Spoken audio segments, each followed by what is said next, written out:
Barbara O'Neill, a renowned health educator, has researched and pointed out that certain foods can harm the gut, increase inflammation, and disrupt the gut microbiome, leading to health issues like chronic fatigue and irritable bowel syndrome. These foods not only affect digestion but can also weaken the immune system and cause unwanted symptoms. In today's insightful session, we will uncover the foods that can harm the gut and negatively impact your health. By changing your diet and lifestyle, you can help your body heal itself and prevent chronic health issues. This will destroy your gut. Barbara O'Neill reveals the secret to a healthy gut. We're going to go on a journey through our gastrointestinal tract. It's a fascinating journey and a misunderstood journey. And I love the proverb, Proverbs 14 verse 6, where the Bible says, knowledge is easy to him that understands.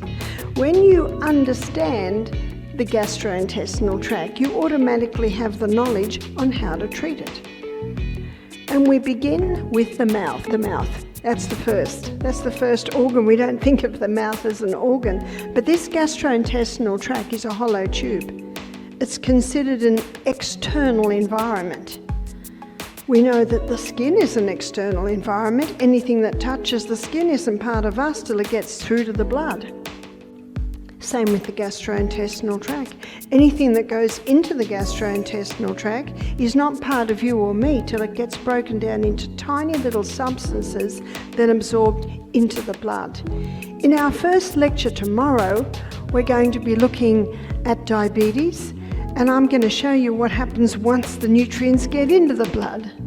But tonight, we're going to have a look at that amazing, even astonishing process of what changes what's on our plate to microscopic little substances that get into the blood. So let's begin with the mouth. And the mouth is where digestion begins. And a lot of people don't realize that digestion begins in the mouth. And the pH, or the acid-alkaline balance in the mouth, is alkaline. And there are two enzymes that are released in the mouth that start the digestion of certain foods. One enzyme is lingual lipase. Lingual lipase is an enzyme that's released from the sublingual glands, and lingual lipase, it only breaks down one food, and that food is saturated fat. Saturated fat is unique in that the breakdown begins in the mouth. As you will see as we go down our gastrointestinal tract, all the other fats, their breakdown happens way down under the action of bile from the liver and pancreatic lipase. But saturated fat is unique in that the breakdown begins in the mouth. So what's a saturated fat? A saturated fat is butter, a saturated fat is coconut oil, palm oil, shea butter. In macadamias, there's a little bit of saturated fat. So in a lot of nuts, there's a small amount of saturated fat. Those fats are unique in that the breakdown begins in the mouth. A lot of people have shied away from the saturated fat. When you eat foods containing fats like butter and coconut oil, your body uses a special digestive process to absorb and process them efficiently. This can help the gut work more smoothly, support nutrient absorption, and reduce issues like bloating and indigestion. Saturated fats not only provide energy, but also improve digestion, which is often overlooked. In fact, cultures such as the people of the South Pacific Islands, despite consuming large amounts of saturated fat from coconut oil and other natural foods, do not face cardiovascular or digestive problems. This proves that not all saturated fats are harmful. How we consume them and combine them with our overall diet is the determining factor. These cultures not only live healthily, but also have strong digestive systems and do not face chronic diseases. On the other hand, processed foods, containing refined sugars and artificial oils, are truly dangerous enemies to gut health. These foods not only lack nutrients, but also harm the gut microbiome, a vital factor in digestion and protecting the body from disease. Consuming too many of these foods can cause inflammation and imbalance in the digestive system, leading to issues like bloating, indigestion, and even irritable bowel syndrome. Additionally, refined sugars and artificial oils can stimulate the production of inflammatory compounds in the body, damaging the stomach and intestinal lining, making it harder for the body to absorb nutrients and reducing the digestive system's ability to repair itself. To nourish the body and restore digestive function, it is important to minimize the consumption of processed foods and replace them with natural, fiber-rich foods that are packed with vitamins and minerals. Foods like vegetables, whole grains, nuts, and fermented foods not only help maintain gut health but also support the immune system and improve overall health. Choosing natural foods not only improves digestion, but also helps the body maintain balance and sustained energy. In fact, some of the symptoms are diarrhea, some of the symptoms are constipation. It's called irritable bowel, and that's the connection with chronic fatigue syndrome. The person's not getting the nutrients out of their gut and into their blood, so no wonder they've got no energy. You see, God made it so that we've got strong acid in there to wipe out any harmful pathogens. But oh dear, the person's drinking with their meals. Oh dear, the person's eating all day long. They're stressed out with their meals. So hydrochloric acid's low, so the microbes are getting through. It's all right, we've got another system further down to protect. It's the gut flora. Oh no, they've lost their gut flora. Can you see the two processes to protect the blood have both gone down? And so harmful pathogens can get into that blood. So how do we heal from irritable bowel syndrome? Number one, stop. Stop the foods that irritate the lining of the gut. What are the foods that do that? Caffeine, refined sugar, the hybridized wheat, dairy. I acknowledge that Lulabelle in the paddock eating organic grass who gets milked and made a proper cultured yogurt out of it, that can be healing to the gut. But there aren't many Lulabelles in the paddock. If you were to feed the milk in the supermarket to a newborn calf, the calf would die. So sorry, you can't even compare to what's in there. You're best keeping away from it. People say, what milk do you drink, Barbara? I say, I'm weaned, I eat food. Milk is for babies. We're the only creature that drinks milk past babyhood. Number one, stop all the things that can irritate that lining. Number two, take a probiotic. What's a probiotic? A Lactobacillus acidophilus bifidus bacterium supplement. Do you know they are the two permanent bacteria that live in your gut? All the others come from those two. Number three, do you remember Psalm 103 verse 14? God made herbs for the service of man. There are two herbs that coat, soothe and heal the lining of the gut, and they're both a bit slimy because the lining of the gut is sliming. I think we all know aloe vera. And aloe vera has a growth stimulant. It stimulates rapid healing in the lining of the gut. The other herb, when you put water with it, it just goes a bit slippery. It's called slippery elm. And slippery elm coats, soothes and heals the lining of the gut. Another crucial element is fiber, which plays a key role in maintaining gut health. Fiber not only improves digestive function but also aids in detoxification, prevents constipation, regulates blood sugar levels, and lowers cholesterol, contributing to overall health improvement. It's important to eat the three essential food groups. What are the three essential food groups? Fiber. Fiber is an essential nutrient because, as you will see after the break when we go to the colon, that fiber is important to stimulate peristalsis, and that fiber is important to sweep the colon because there's all these little folds in the colon, as you'll see in my last drawing. So fiber is important. Fiber slowly releases the glucose, so it keeps the food in the stomach for longer. And it's in the fiber part of food, because all plant foods have fiber. You'll get a concentration of your minerals and vitamins, which are very important in the functioning of the body. And what we're starting to do now, we're moving down through the small intestine, and halfway down the small intestine, all our nutrients are absorbed, if they've had that effective breakdown. All that should be left after that coming down here is insoluble fiber. And that insoluble fiber is important, as we will see when we get into the colon. I want to show you what happens in what we call the grand finale of digestion. This is the small intestine. The small intestine is lined with villi, looking like little fingers actually.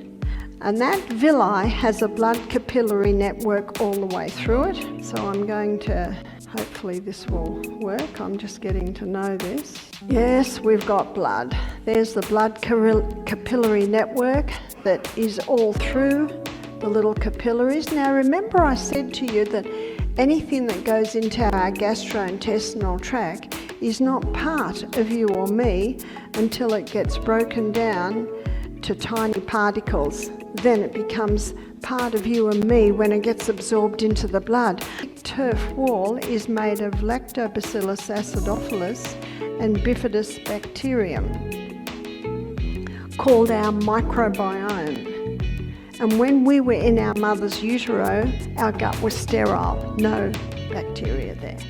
But when we were born, we were literally showered with our mother's microorganisms.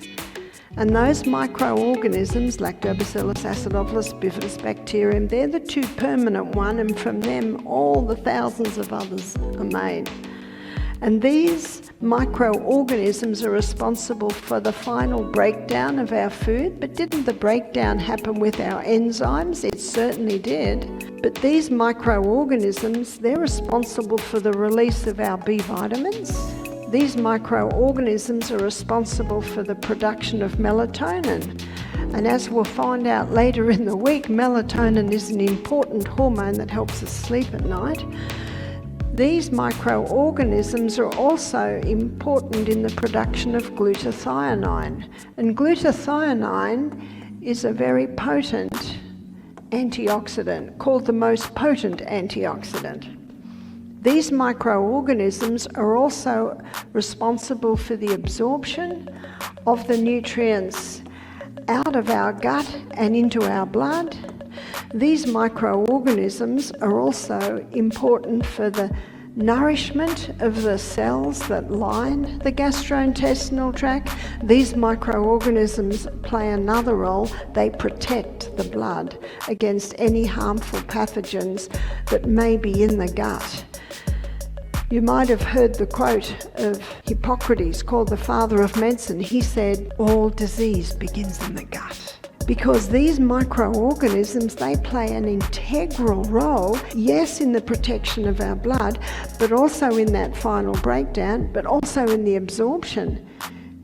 It is said in an assessment of Alzheimer's that many Alzheimer patients are lacking B vitamins. Are they lacking B vitamins because they're lacking gut flora? Many things that people are taking today are killing off the gut flora. Antibiotics. Okay, let me just master this. Here we go. Antibiotics. Yes, they kill the good and the bad alike. One writer said, when a person takes an antibiotic, it's like they're dropping an atomic bomb in the gastrointestinal tract. What did the atomic bomb do? It killed the good and the bad alike. I'm not against antibiotics, but I believe most people should have about 2 courses in their lifetime. How many people are having 2 a year? I raised all my children without antibiotics and they're all still alive. Every different fibre feeds a different probiotic. Did you know that 10 different types of apple will produce 10 different types of fibre, which will feed 10 different types of microorganisms? Count your fibre selection at each meal. We should be having at least 7 different types of fibre every meal. So in my breakfast this morning I had apple, that's one type. I had grapefruit, another type. I had almonds, that's another type. I had chia seed, another type. I had Brazil nuts, wow, that's 5 different types. I had avocado, that's another one. I had some crackers, wow, I easily got my 7. Count them every meal. How many different types of fibre you are getting. In my series that I did in Andalusia, it was mostly a homeschool families. It was out in a big tent and I was teaching them about their prebiotics, their fibre. So I said one morning, okay, how many different types of fibre do you have for breakfast? And this little boy jumped up and said, 26. I said, what?